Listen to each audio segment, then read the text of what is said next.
Waseda University is known for its goal to be more international, but the education for our students to become global citizens is insufficient. There are many deficiencies within the practices of our global citizenship education, most of which stemming from a lack of critical global citizenship throughout the college. In this video, I will lay out my own subjective experience of being a student at Waseda, displaying the ramifications of our education, and providing some ideas on what can increase critical global citizenship at Waseda University. Before moving on, I want to explain what global citizenship is, along with its counterparts, since they will be used to understand the ideas in this video. Firstly, global citizenship, as Wikipedia states, is the idea that one's identity transcends geography or political borders, and that responsibilities or rights are derived from membership in a broader class, humanity. This does not mean that such a person denounces or waives their nationality or other, more local identities, but that such identities are given second place to their membership in a global community. Now, to discern soft and critical global citizenship, I would like to use Vanessa Andreotti's ideas in the book Policy and Practice. Critical global citizenship is seen in this quote discussing critical literacy, a core part of critical global citizenship. Critical literacy is based on the strategic assumption that all knowledge is partial and incomplete, constructed in our contexts, cultures, and experiences. Therefore, we lack the knowledge constructed in other contexts, cultures, and experiences, so we need to engage with our own and other perspectives to learn and transform our views, identities, and relationships to think otherwise. This is in contrast to soft global citizenship, where one would attempt to take action on what they assume to be universal issues or wants. This stemming from a soft global citizenship education, where, quote, this approach tries to promote change without telling learners what they should think or do. When referring to Waseda, I believe that there is a chance to create critical global citizens, but the current education to do so can be seen as soft, as in it is a soft global citizenship education. To elaborate on this idea, I will use myself as an example and examine whether or not the education at Waseda University is the reason why I, myself, recognized as a global citizen. To give context, before coming to Waseda, I did not have much international experience, my hometown being Denton, Texas of the United States, a place not well known for diversity or internationality. The only experience I did have with things outside of America was with Japan. I had been interested in lots of their media, such as fashion, music, anime, and movies. Even though this exposure was not directly to the people or culture of the country, it's still one of the leading factors of why I came here. But after arriving at Waseda, I got to experience what it is like to be a global citizen. If I wanted to converse with those of another language or culture, it was quite easy. Most of my stills classmates were from countries and continents I had never been to before. I would ask questions and build relationships with these people, allowing me to gain a deeper understanding of these cultures and people of them. Using the knowledge I had gained from a class such as this one, Global Citizenship Education, had given me a general framework of how global citizens operate and what they are, making these interactions have more meaning to them. Using the knowledge and skills from CGL, I would frequently make conversation and relationships in Japanese outside of class, giving me a better understanding of Japan. The amount of international experience that Waseda had offered me was incredible, but something I want to ask is, were these acts of global citizenship facilitated by Waseda or by myself? Because even though Waseda was the reason I had these opportunities, I do not believe it is the sole reason why I took advantage of them. These acts of global citizenship I had done were out of my own volition, but because I go to Waseda, it was easier to do so. This might be because I am the type of person to find joy in these international contexts.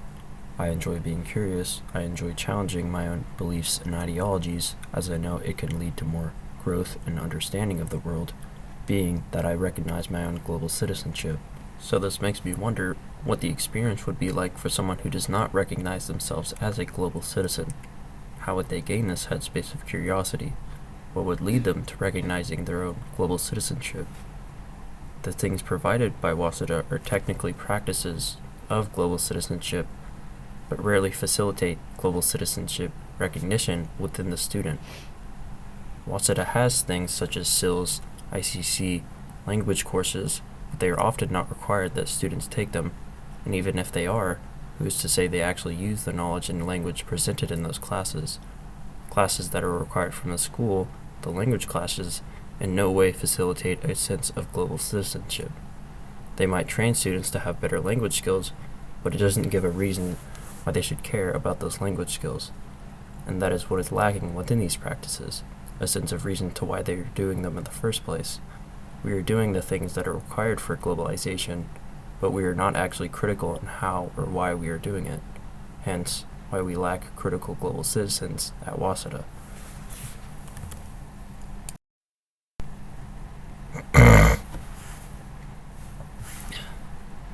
So this makes me wonder what the experience would be like for someone who does not recognize themselves as a global citizen. How would they gain this headspace of curiosity? What would lead them to recognizing their own global citizenship? The things provided by Waseda are technically practices of global citizenship, but rarely do they facilitate global citizenship recognition within the student. Waseda has things such as SILs, ICC, language courses, but they are often not required that students take them.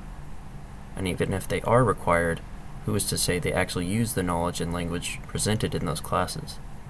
Classes that are required from the school, the language classes, in no way facilitate a sense of global citizenship. They might train students to have better language skills, but it does not give a reason why they should care about those language skills. When I was required to take Japanese language classes, there was no reason for me to care. I had to make a reason myself. If I had not been constantly trying to utilize and speak the language outside of class, it would have been difficult for me to care about it. Because when my classes consist of talking with other foreigners who speak English and Japanese, it feels like we are only learning Japanese for the sake of it. This lack of care that can be present in students is because students are not taught to recognize the value and importance of what is being taught. And that is what is lacking within these practices, a sense of reason to why they are doing them in the first place. We are doing the things that are required for globalization, but we are not actually critical on how or why we are doing them. Hence, why we lack critical global citizens at Waseda. So to fix this, I want to propose what I believe to be an ideal global citizenship education, as well as how Waseda can accomplish this ideal. An ideal global citizenship education would be one that is able to facilitate this intrinsic motivation into gaining knowledge which is outside of your own culture, context, and experiences, creating people who strive to understand their own reasoning and assumptions along with those of other contexts and cultures. This can be done at Waseda by requiring classes that facilitate critical global citizenship. Now specifically, these classes would be CLIL classes and global citizenship classes. CLIL class meaning content and language integrated learning. This is a mixture between learning a language as well as learning a specific type of content in that language.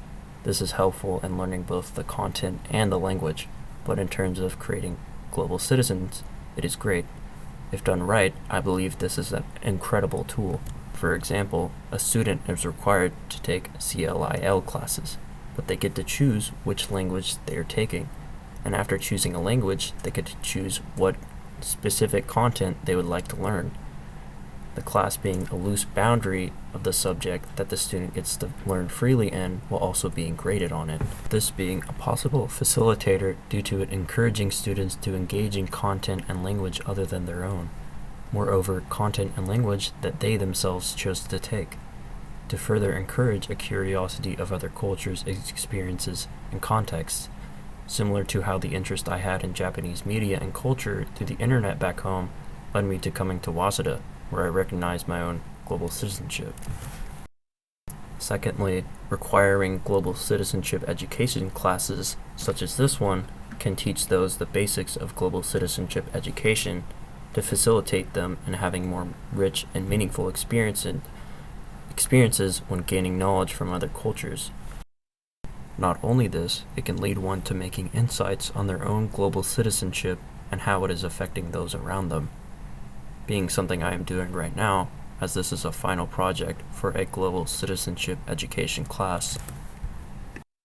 If these classes are required throughout the college, I believe it will lead to an increase in global citizenship realization, which can lead to more people becoming critical global citizens that want to understand the larger world around them, leading to more unity and peace throughout the world, something that might be good.